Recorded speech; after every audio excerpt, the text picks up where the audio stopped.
एका लहानशा बेटावर एक मुलगा राहत होता. ना त्याच्याकडे पैसा होता, ना सत्ता, ना कोणती मोठी ओळख. पण त्याच्याकडे एक गोष्ट होती, स्वप्न.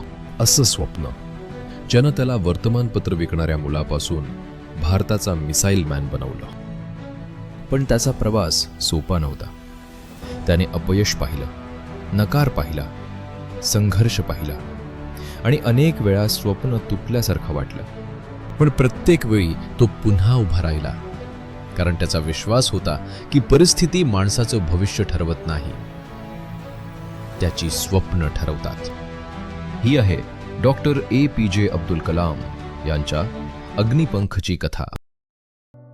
1931 तामिळनाडूमधील रामेश्वरम, समुद्राने वेढलेलं एक छोटंसं बेट. इथेच जन्म झाला अब्दुल कलाम यांचा. त्यांचं कुटुंब श्रीमंत नव्हतं. वडील नौका चालवायचे तर आई घर सांभाळायची. जीवन साधं होतं, पण मूल्यांनी समृद्ध होतं. लहानपणापासूनच कलाम यांनी कष्ट, प्रामाणिकपणा आणि शिस्त जवळून पाहिली. घरात पैसा कमी होता, पण स्वाभिमानाची कमतरता नव्हती. संपत्ती कमी होती, पण विचार मोठे होते.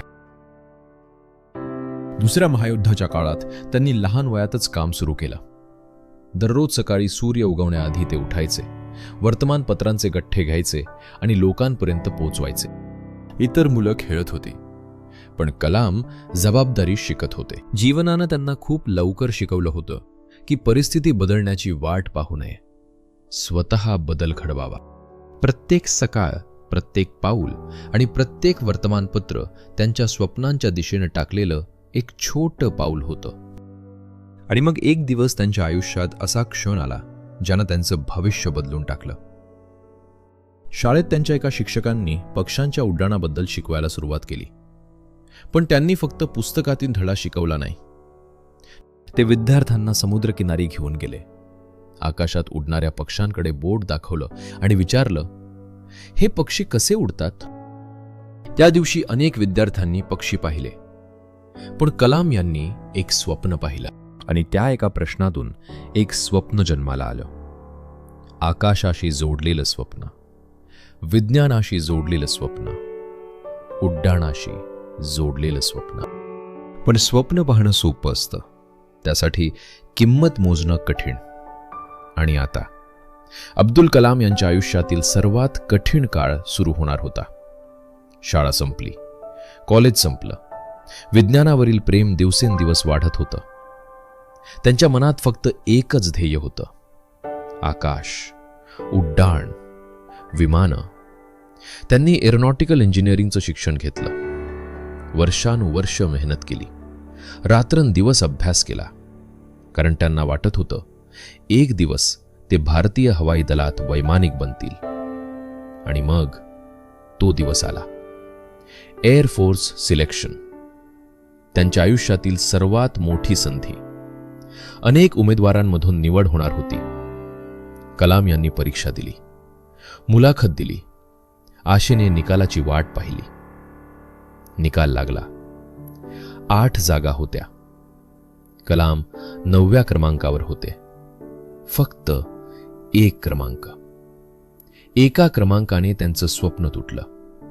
ज्या स्वप्नासाठी त्यांनी अनेक वर्ष मेहनत घेतली, ते एका क्षणात संपल्यासारखं वाटलं. त्या दिवशी ते पूर्णपणे खचले होते.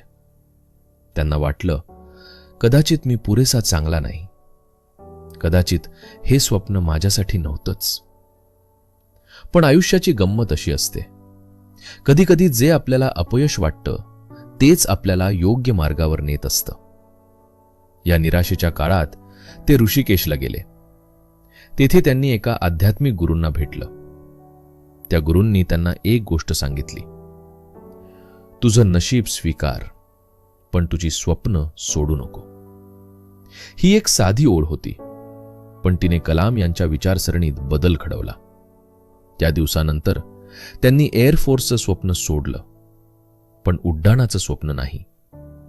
जर ते विमान उडवू शकत नसतील तर ते विमानं बनवतील, रॉकेट्स बनवतील, देशाला उंच भरारी घेण्यास मदत करतील. आणि याच निर्णयानं त्यांच्या आयुष्याचा मार्ग कायमचा बदलला. ते संरक्षण संशोधन क्षेत्रात दाखल झाले. नंतर भारताच्या अवकाश कार्यक्रमाशी जोडले गेले. तो काळ वेगळा होता. भारताकडे मर्यादित साधनं होती. मोठी प्रयोगशाळा नव्हती. प्रगत तंत्रज्ञान नव्हतं. पण एक गोष्ट होती, स्वप्न पाहणारी माणसं. आणि त्यामध्ये अब्दुल कलाम सर्वात पुढे होते. त्यांनी एका नव्या मिशनवर काम सुरू केलं. भारताचा स्वतःचा उपग्रह अवकाशात पाठवण्याचं मिशन, SLV-3. वर्षानुवर्ष मेहनत झाली. हजारो तासांचं काम, असंख्य त्याग आणि अखेर लॉन्च डे आला. संपूर्ण देशाची नजर त्या रॉकेटकडे होती. टीम तयार होती. काउंटडाऊन सुरू झाला. 10, 9, 8. रॉकेट उड्डाण झालं. सगळ्यांच्या चेहऱ्यावर आनंद होता. पण काही मिनिटात सगळं बदललं. रॉकेट मिशन अयशस्वी झालं. SLV-3 समुद्रात कोसळलं. वर्षानुवर्षांची मेहनत एका क्षणात नष्ट झाल्यासारखी वाटत होती. पुन्हा एकदा अपयश, पुन्हा एकदा निराशा. पण यावेळी कलाम पळून गेले नाहीत. ते उभे राहिले. कारण त्यांनी एक गोष्ट शिकली होती, अपयश हा शेवट नसतो. तो यशाचा पहिला अध्याय असतो. आणि पुढे हेच अपयश भारताच्या इतिहासातील सर्वात मोठ्या यशात बदलणार होतं. पण इतिहास इथे संपत नव्हता. खरं तर तो आता सुरू होत होता. SLV-3च्या अपयशानंतर कलाम आणि त्यांच्या टीमनं हार मानली नाही. ते पुन्हा कामाला लागले. पुन्हा चाचण्या, पुन्हा गणित, पुन्हा मेहनत आणि पुन्हा आशा. 1 वर्षानंतर पुन्हा लॉन्च डे आला. संपूर्ण देश पुन्हा एकदा वाट पाहत होता. काउंटडाऊन सुरू झाला. 10, 9, 8. रॉकेट आकाशात झेपावलं. यावेळी सगळं नियोजनाप्रमाणे होत होतं. आणि काही क्षणांनंतर भारताचा उपग्रह यशस्वीरित्या कक्षेत पोहोचला. देशभर आनंदाची लाट पसरली. ज्याला काही वर्षांपूर्वी एअरफोर्सनं नाकारलं होतं, त्यानं आता भारताला अवकाशात पोचवलं होतं. हा फक्त एक प्रकल्प नव्हता. हा भारताच्या आत्मविश्वासाचा जन्म होता. या यशानंतर अब्दुल कलाम यांच्याकडे संपूर्ण देशाचं लक्ष गेलं. आता त्यांच्यासमोर आणखी मोठं मिशन होतं, भारताला संरक्षण क्षेत्रात स्वावलंबी बनवण्याचं. त्यांनी गाइडेड मिसाईल प्रोग्रामची जबाबदारी स्वीकारली. पृथ्वी, अग्नी, आकाश, नाग, त्रिशूल, एकामागून एक. भारत स्वतःची क्षेपणास्त्र प्रणाली विकसित करू लागला. अनेक लोक म्हणत होते, हे अशक्य आहे, भारत हे करू शकत नाही. पण कलाम यांना अशक्य हा शब्द मान्य नव्हता.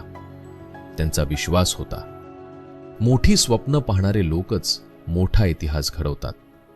वर्षानुवर्षांच्या मेहनतीनंतर भारत जगासमोर एका नव्या शक्तीच्या रूपात उभा राहू लागला.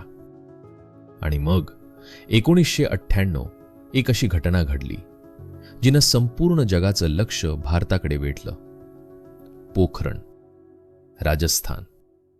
अत्यंत गोपनीय मिशन, कडक सुरक्षा आणि देशासाठी काम करणारी काही मोजकी माणसं. त्या मिशनच्या केंद्रस्थानी होते डॉक्टर APJ अब्दुल कलाम. पोखरण अणुचाचणी यशस्वी झाली. भारतानं जगाला संदेश दिला, आम्ही सक्षम आहोत, आम्ही तयार आहोत. त्या दिवसानंतर अब्दुल कलाम हे फक्त शास्त्रज्ञ राहिले नाहीत, ते राष्ट्रीय प्रेरणा बनले. लोक त्यांना एका नव्या नावाने ओळखू लागले, मिसाईल मॅन ऑफ इंडिया. पण इतकी यश मिळूनही त्यांच्यात अहंकार नव्हता. ते आजही साधे होते, नम्र होते आणि शिकणारे होते. त्यांना पदापेक्षा देश महत्त्वाचा वाटत होता, यशापेक्षा स्वप्न महत्त्वाची वाटत होती. आणि मग 2002 मध्ये भारतातील सर्वोच्च पदासाठी त्यांची निवड झाली.